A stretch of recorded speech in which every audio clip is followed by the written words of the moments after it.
마태복음 21장 23절부터 32절까지 한 절씩 교독하겠습니다. 예수께서 성전에 들어가 가르치실새 대제사장들과 백성의 장로들이 나와 이르되 내가 무슨 권위로 이런 일을 하느냐 또 누가 이 권위를 주었느냐. 예수께서 대답하시되 나도 한 말을 너희에게 물으리니 너희가 대답하면 나도 무슨 권위로 이런 일을 하는지 이르리라. 요한의 세례가 어디로부터 왔느냐 하늘로부터냐 사람으로부터냐. 그들이 서로 의논하여 이르되 만일 하늘로부터라 하면 어찌하여 그를 믿지 아니하였느냐 할 것이요 만일 사람으로부터라 하면 모든 사람이 요한을 선지자로 여기니 백성이 무섭다 하여 예수께 대답하여 이르되 우리가 알지 못하노라 하니 예수께서 이르시되 나도 무슨 권위로 이런 일을 하는지 너희에게 이르지 아니하리라. 그러나 너희 생각에는 어떠하냐. 어떤 사람에게 두 아들이 있는데 맏아들에게 가서 이르되 예 오늘 포도원에 가서 일하라 하니 대답하여 이르되 아버지 가겠나이다 하더니 가지 아니하고 둘째 아들에게 가서 또 그와 같이 말하니 대답하여 이르되 실소이다 하였다가 그 후에 뉘우치고 갔으니 그들 중에 누가 아버지의 뜻대로 하였느냐 이르되 둘째 아들이니이다. 예수께서 그들에게 이르시되 내가 진실로 너희에게 이르노니 세리들과 창녀들이 너희보다 먼저 하나님의 나라에 들어가리라. 요한이 의의 도로 너희에게 왔거늘 너희는 그를 믿지 아니하였으되 세리와 창녀는 믿었으며 너희는 이것을 보고도 끝내 뉘우쳐 믿지 아니하였도다. 아멘. 예수님이 예루살렘 입성 후에 가장 첫 번째 했던 일이 성전을 청결하게 하는 사건이었죠. 그리고 나서 예수님과 이스라엘 지도자들이 논쟁을 시작합니다. 오늘은 대제사장들과 장로들과의 그런 논쟁이 있고요. 이후에 보면 서기관들 그리고 바리새인들, 사두개인들과 같은 이스라엘의 지도자들, 이 사람들과 계속해서 논쟁을 하는 그런 내용이 이어집니다. 오늘 본문은 예수님과 대제사장과 장로들 사이의 권위에 관련된 논쟁을 시작하고 계시는데 예수님이 이 권위에 대한 논쟁에 대해서 비유로 이제 설명을 하고 계세요. 그 비유가 총 3가지 22장 14절까지 3가지의 비유를 통해서 너희의 잘못된 그 모습들에 대해서 경고적인 가르침을 제시하고 있는 내용이죠. 오늘은 그 중에 첫 번째 비유입니다. 지금 이 장소가 어디냐면 예수님이 성전에서 그 말씀을 가르치고 계시고 대상은 대제사장들과 장로들이에요. 그러니까 오늘날로 치면 성전은 예배하는 곳이죠. 오늘날 예배하는 곳에서 대제사장과 장로들과 같은 말씀을 듣고 있는 사람들과 지금 논쟁을 하고 계시는 장면이죠. 이 사람들에게 경고의 말씀을 비유로 말씀하고 있는 것입니다. 첫 번째 비유를 보면 두 아들에 관련된 비유예요. 아버지가 두 아들에게 이야기합니다. 포도원에 가서 일하라 라고 얘기했더니 첫 번째 아들은 그 말을 들었어요. 그리고 알았다고 얘기하고 했지만 결국은 가지 않았고 일하지 않았어요. 그리고 둘째 아들은 처음에는 그것이 싫다고 듣지 않았지만 나중에는 뉘우치고 그리고 가서 일했다라고 하는 그 사람에 대한 비유예요. 그러면서 질문을 하시는 게 누가 아버지의 뜻을 행하는 사람인가?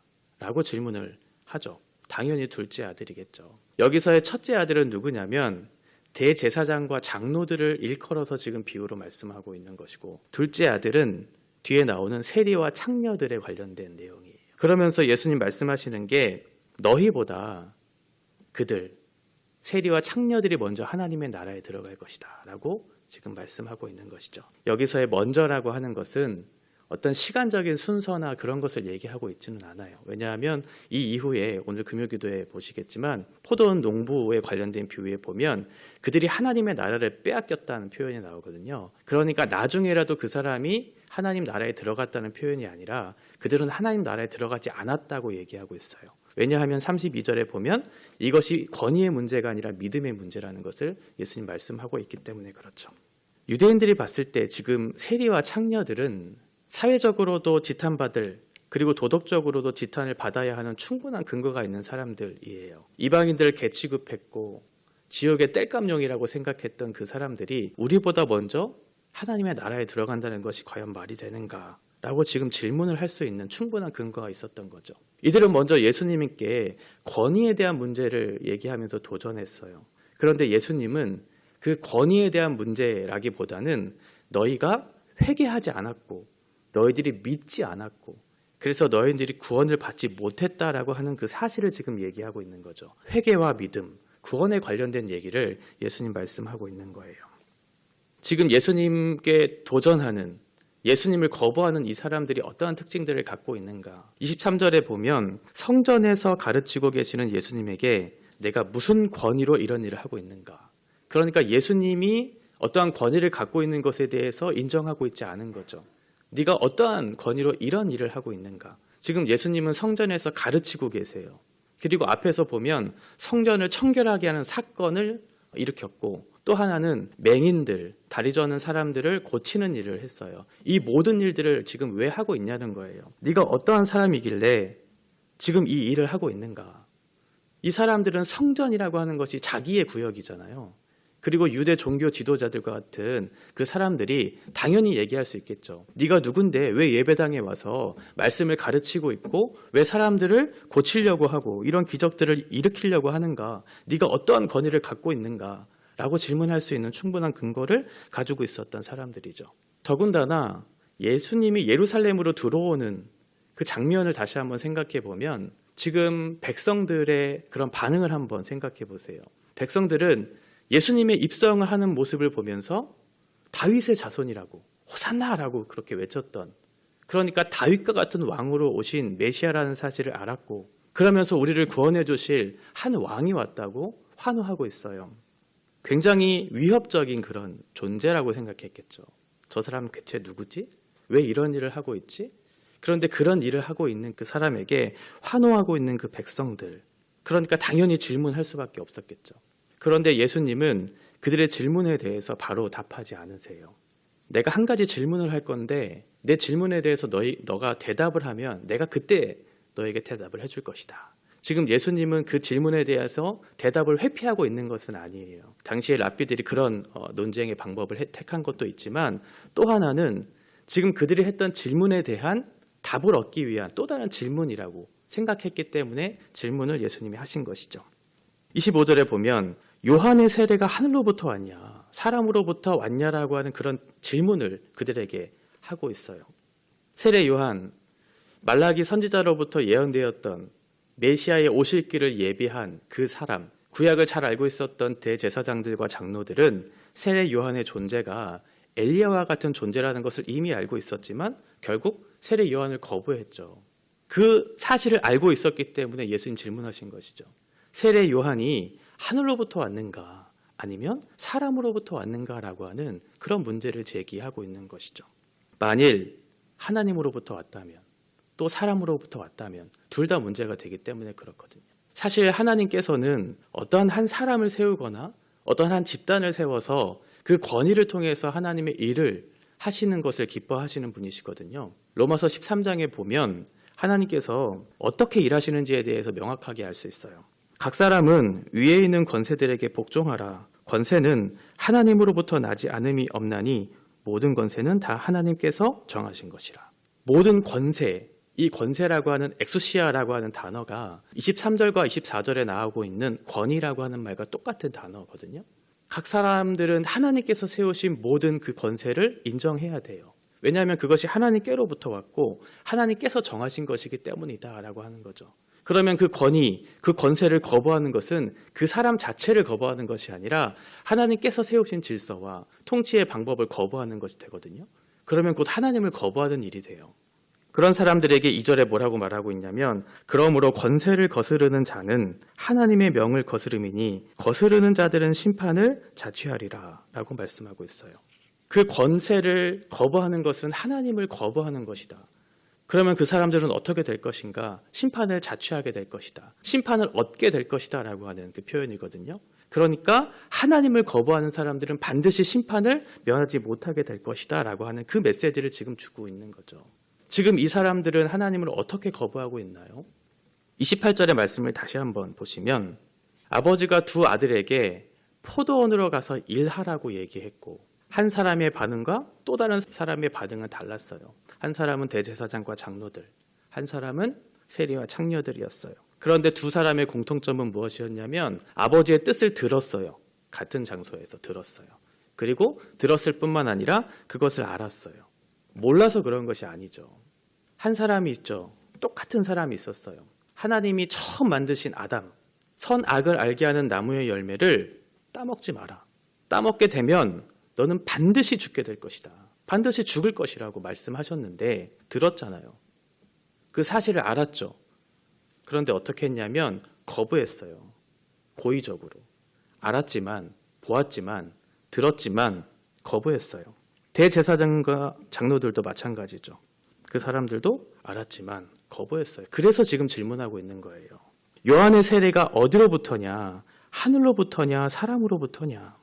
만일 세례 요한의 그 세례가 하늘로부터 왔다고 얘기했다면 너희가 어찌하여 믿음이 없느냐라고 하는 그런 지탄을 받을 것이고, 사람들로부터 왔다라고 얘기한다면 지금 세례 요한을 선지자로 알고 있는 그 백성들에게 책망을 받을 것이기 때문에 둘 다에게 똑같은 대답을 할 수 없는 거죠.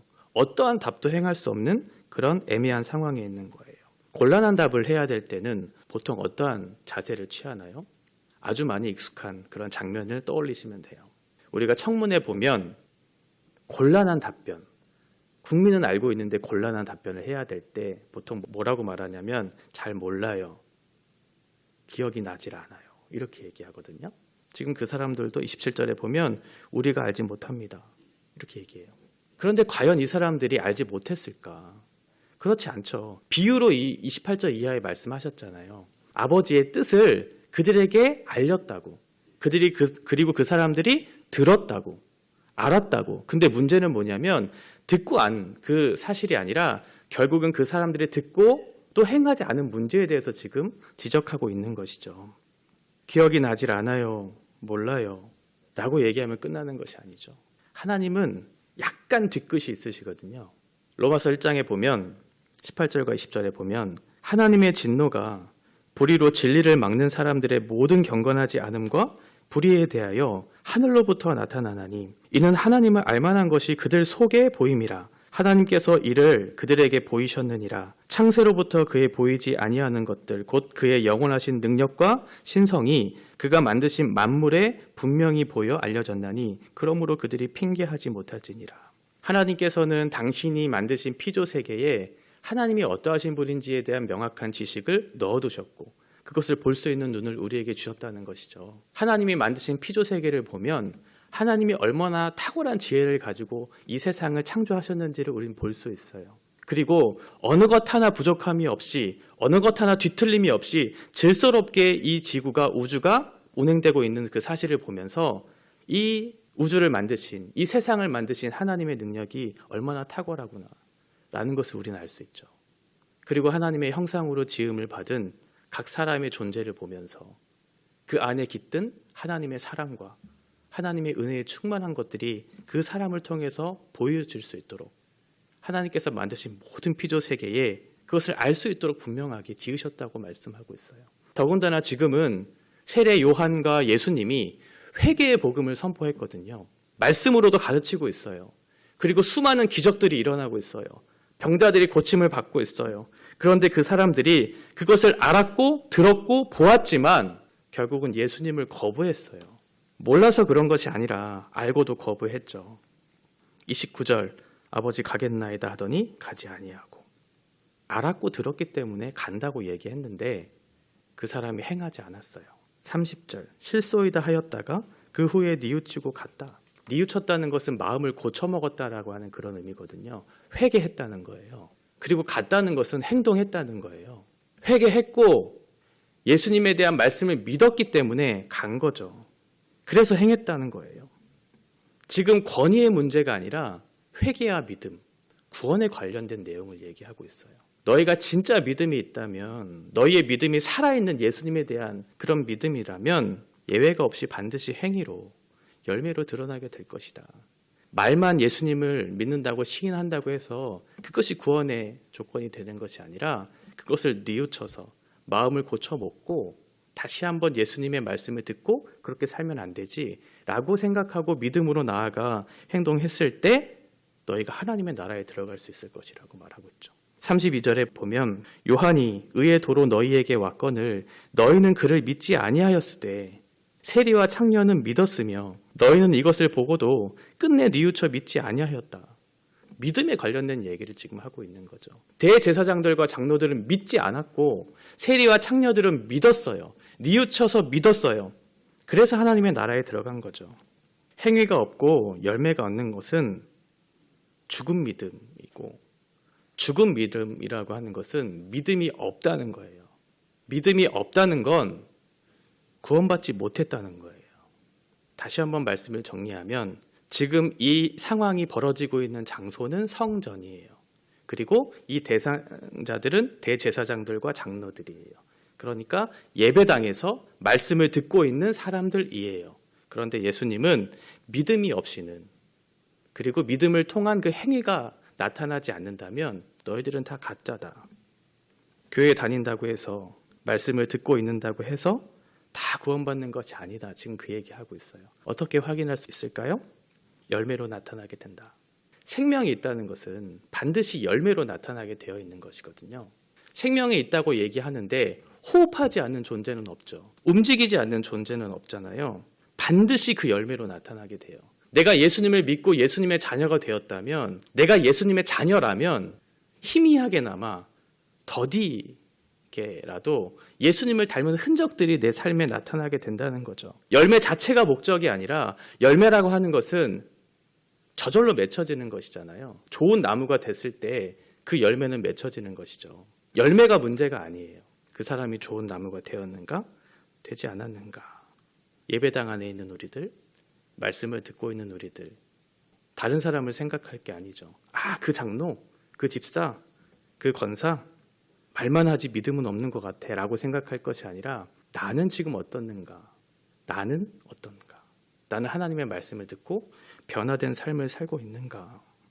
세상으로부터 내가 굳이 입으로 말하지 않아도 세상 사람들로부터 저 사람은 예수 믿는 사람이야, 가장 가까운 친지들, 가장 가까운 친구들, 직장 동료들에게 너는 왜 그렇게 살아? 라고 하는 질문을 받지 못하고 있다면, 이전의 삶과 예수 믿은 이후의 삶이 너는 확실히 변했어 라고 하는 그런 얘기를 듣고 있지 못하다면, 그런 삶의 결과들이 우리들 안에 없다면 다시 한번 이 말씀 앞에 우리가 서야 되겠죠. 믿음이라고 하는 것은 그냥 아무거나 믿는 것이 아니라 반드시 내용이 있어요. 그 내용을 믿는 것이고, 그 내용은 삶의 변화라고 하는 그 내용을 담고 있어요. 그러니까 믿음과 행함은 바늘과 실처럼 함께 가는 것이죠. 따로 떨어져 가는 것이 아니에요. 믿음이 있다고 얘기하는 것, 그것으로 충분하지 않고 믿음에 합당한 열매들이 너희 안에 있는가? 지금 예수님은 그 얘기하고 계시죠.